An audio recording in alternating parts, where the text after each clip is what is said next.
الحمد لله الذي أرسل رسوله بالهدى ودين الحق يظهره على الدين كله وكفى بالله شهيدا. أشهد أن لا إله إلا الله وحده لا شريك له وأشهد أن محمدا عبده ورسوله. اللهم صل وسلم على هذا النبي الكريم سيدنا ومولانا محمد وعلى آله وأصحابه والتابعين ومن تبعهم بإحسان إلى يوم الدين. أما بعد، فيا أيها الإخوان، أوصيكم ونفسي بتقوى الله فقد فاز المتقون، وأحثكم على طاعته لعلكم ترحمون. قال الله تعالى في القرآن الكريم: أقم الصلاة لدلوك الشمس إلى غسق الليل وقرآن الفجر إن قرآن الفجر كان مشهودا. صدق الله العظيم. Bapak-bapak, saudara-saudara, para jamaah yang kami muliakan, ketika Rasulullah Muhammad sallallahu alaihi wasallam sedang duduk dengan para sahabatnya, waktu itu suasananya sangat familiar sekali. Tiba-tiba ada seorang sahabat dari belakang maju ke depan mendekat pada Nabi. Setelah dekat sekali, ia menyampaikan pertanyaan yang amat singkat. Dia katakan, "Ya Rasulullah, mata sa'ah?" Wahai Rasulullah, kapan terjadinya hari kiamat? Inilah para jamaah sekalian, pertanyaan yang nggak bisa dijawab. Mengapa? Tidak ada yang mengetahui kapan hari kiamat kecuali Allah. Malaikat juga tidak tahu, Nabi, Rasul nggak ada yang tahu. Yang mengetahui hanya Allah SWT. Karena itu, menghadapi pertanyaan ini, Nabi menyampaikan jawaban dengan suatu pertanyaan juga. Kata Nabi, ma'adattalah. Kalau kamu bertanya padaku tentang kapan hari kiamat, sekarang saya tanya pada kamu, apa yang telah kamu siapkan untuk kiamat? Apa bekalmu untuk hari akhiratmu? Kata Nabi. Coba para sekalian, luar biasa pesan Nabi. Kalau Anda tanya padaku tentang kapan kiamat, sekarang saya tanya Anda, apa bekal yang sudah kamu siapkan? Sahabat tadi menunduk ke jawab, nggak berani mengangkat wajahnya. Agak lama, tiba-tiba dia mengangkat wajahnya menghadap Nabi. Ya Rasulullah, ma'a'adadtu laha bikasratis salati wala siyami wala sadaqah wala zakah walakinni uhibbullaha wa rasulah. Ya Rasulullah, saya tidak menyiapkan untuk hari akhirat saya itu sholat yang banyak. Enggak, sholat saya biasa. Puasa saya biasa seperti itu. Zakat saya biasa, sedekah saya biasa. Walakinni, akan tetapi aku uhibbullaha, amat sangat mencintai Allah, wa rasulahu, dan Rasulnya. Cerdas juga sahabat ini, Bapak. Jawabannya cerdas sekali. Kalau dia membicara banyak sholat dibandingkan dengan yang lain, seperti kita, Bapak, maaf, berapa sholat kita? Sholat wajib aja kadang-kadang masih mundur-mundur terus. Sholat sunnah berapa? Para sahabat Nabi, para tabi'in, para wali, sholatnya Masya Allah. Ada di antara kita yang sholat sunnahnya sehari 100 rakaat? Ada? Saya yakin belum ada. Jadi kalau kita membanggakan sholat kita, belum. Ibadah kita belum. sedekah kita.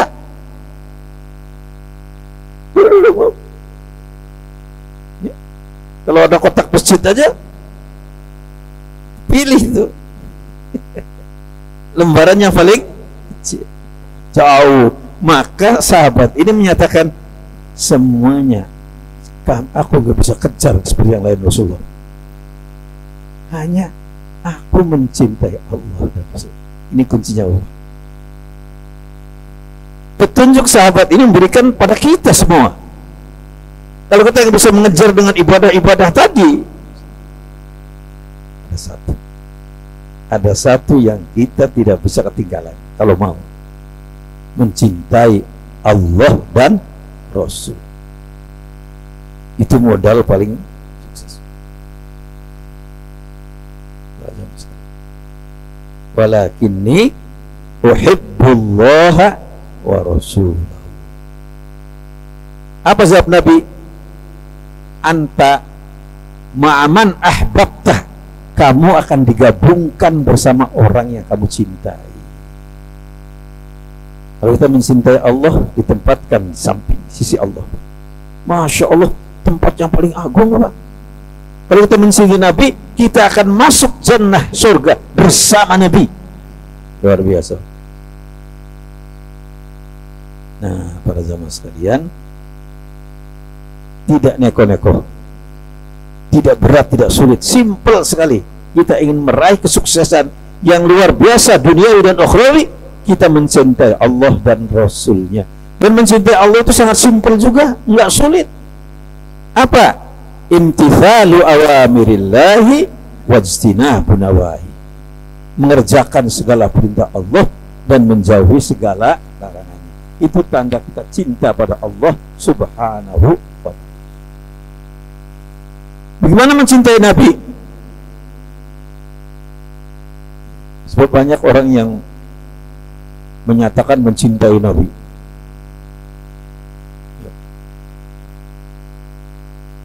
Setiap ada peringatan dia datang.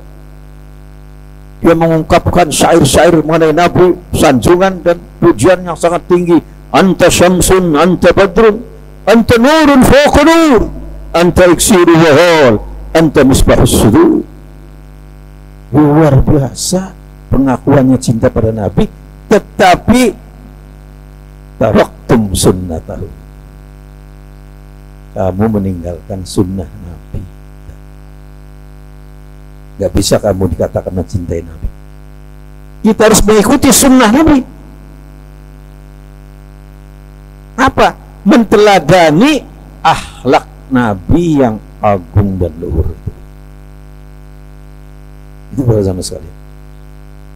Maka orang yang hatinya mati disebutkan oleh seorang sufi terkenal, Ibrahim bin Adham. Apa kata beliau?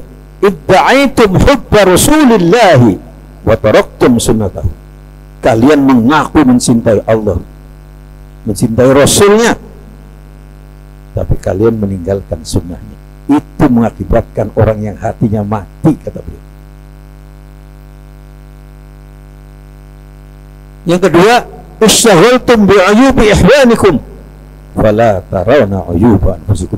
Kalian sibuk menceritakan keburukan-keburukan orang lain, kekurangan orang lain, tapi kamu lupa pada keburukan dan kejelekan dirimu sendiri. Itu tandanya orang hatinya mati.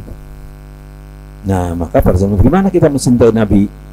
Bapak-bapak, kita ikuti keteladanan Nabi dalam akhlaknya yang luhur. Begitu agung akhlak Nabi sehingga Allah memuji dalam Al-Quran, wa innaka lahala khuluqin azim, sungguh engkau wahai Muhammad berada dalam akhlak yang agung. Itu firman Allah memuji akhlak Nabi. Ketika Sayyidah Aisyah radhiyallahu anha ditanya oleh para sahabat, kaifa kana khuluqu Rasulillah ya Aisyah, kaifa kana khuluqu Rasulillah, wahai Aisyah, bagaimana akhlak Nabi itu? Akhlaknya bagaimana Rasulullah itu? Beliau menjawab, kana khuluquhul Quran, akhlak Nabi adalah Al-Quran.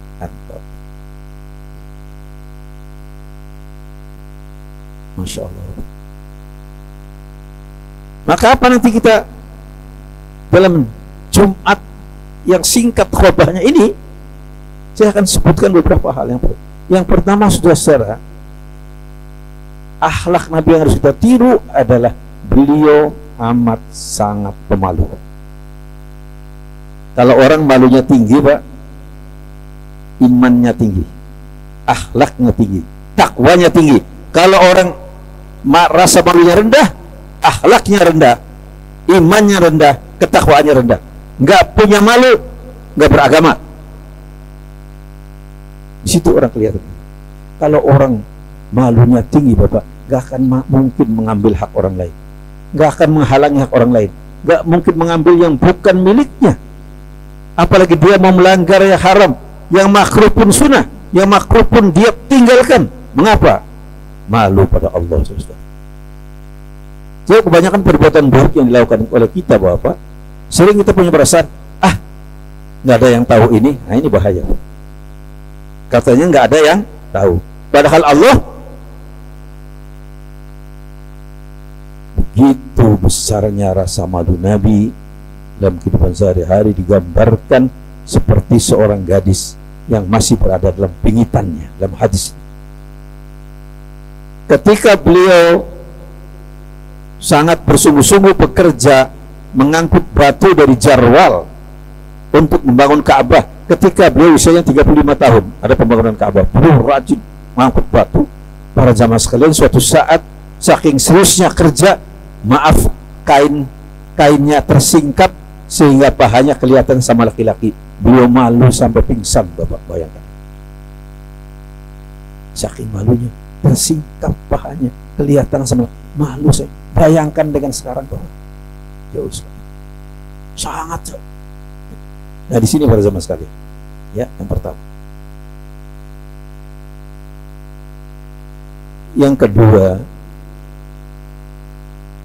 wattawaddu'i, beliau sangat rendah hati. Gak pernah angkuh, gak pernah sombong, sangat merendah. Meskipun beliau orang hebat, orang terhebat seluruh dunia dari masa ke masa, orang yang paling mulia dunia akhirat adalah beliau, tapi sangat rendah hati. Ketika Allah Subhanahu wa ta'ala memanggil Nabiullah Ibrahim alaihissalam, "Man anta ya Ibrahim?" Ibrahim, siapa engkau? Kata Allah. Beliau menjawab dengan jujur, Pak, apa adanya. Beliau menjawab, "Ana Khalilullah." Aku seorang kekasih Allah. Dan itu betul. Ya, betul.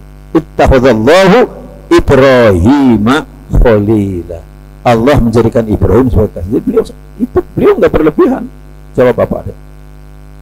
Beliau adalah kekasih Allah. Ketika Allah Subhanahu wa ta'ala memanggil Nabi Musa alaihissalam, "Man anta ya Musa?" Siapa engkau wahai Musa? Beliau menjawab apa adanya, terus terang, "Ana kalimullah." Aku seorang nabi yang berdialog langsung dengan Allah di Bukit Turi Saina.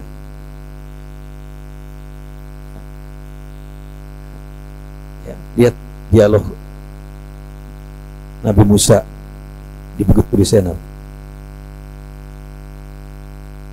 Ya, Allah berfirman, "Fahla na'laika innaka bil wadil muqaddas wa anahtartuka fastami' lima yuha innani ana Allahu la ilaha illa ana fa'budni wa aqimis sholata li dzikri." Itu dialog. Maka beliau gelarnya kalimullah. Ketika Nabi Isa alaihissalam dipanggil oleh Allah, "Man anta ya Isa?" Siapa engkau wahai Isa? Beliau menjawab dengan apa adanya. Beliau mengatakan, "Ana ruhullah." Aku seorang nabi yang kelahiranku berbeda dengan nabi lain. Langsung ditiupkan dalam rahim ibuku ruh ciptaan Allah. Maka beliau gelarnya Ruhullah. Coba Bapak lihat, saudara lihat. Ketika Nabi dipanggil, Nabi Muhammad dipanggil oleh Allah SWT, "Man anta ya Muhammad?" Siapa engkau wahai Muhammad? Dia tidak menjawab, "Ana habibullah." Enggak. "Ana khairul anbiya wal mursalin." aku sebaik-baik para nabi dan rasul, enggak. Ana atqal atqiya, aku orang yang paling bertakwa dari semua yang bertakwa, enggak. Ana zainul anbiya, aku nabi yang terbaik, enggak sama sekali. Gelarnya yang luar biasa sebutkan. Malah beliau menjawab dengan sangat merendah sekali. Beliau mengatakan, ana yatimu Abi Thalib, aku adalah anak yatim yang dipelihara Abi Thalib. Bayangkan, ini membuat manusia berbun-bun masuk Islam, ternyuh, terharu dengan akhlak Nabi. Maka mereka ini para jamaah sekalian. Yang berikutnya, beliau itu adalah yuhibbul fuqara, amat sangat mencintai kaum fakir miskin, mereka yang termarginalkan, mereka yang terlunta-lunta, mereka yang terfitnah, mereka yang disakiti, itu yang dibela oleh Nabi. Wajlisu ma'ahum, dan dia bergaul sehari-hari dengan mereka, dengan rakyat jelata, orang-orang biasa, tidak dengan kalangan atas pun. Inilah para jamaah sekalian, akhlak Rasulullah yang kita tiru, dan inilah akhlak masa depan dari orang yang akan menjadi pemimpin. Orang akan memimpin orang yang akhlaknya baik. Tapi nanti kalau money politik udah nggak berlaku lagi, ya, orang akan memilih pemimpin. Para jamaah sekalian, itulah sebagian dari akhlak Rasulullah yang hendaknya kita mengikutinya dan menteladaninya, karena kita menyatakan mencintai Allah dan Rasulnya. Semoga kita semua memperoleh bimbingan dan ridho dari Allah Subhanahu wa Ta'ala. Amin ya rabbal alamin. Barakallahu li wa lakum fil Qur'anil azim, wa nafa'ani wa iyyakum bima fihi minal ayati wa dzikril hakim, wa taqabbala minni wa minkum tilawatahu, innahu huwal ghafurur rahim. Allahumma salli ala sayyidina Muhammad wa ala ali sayyidina Muhammad.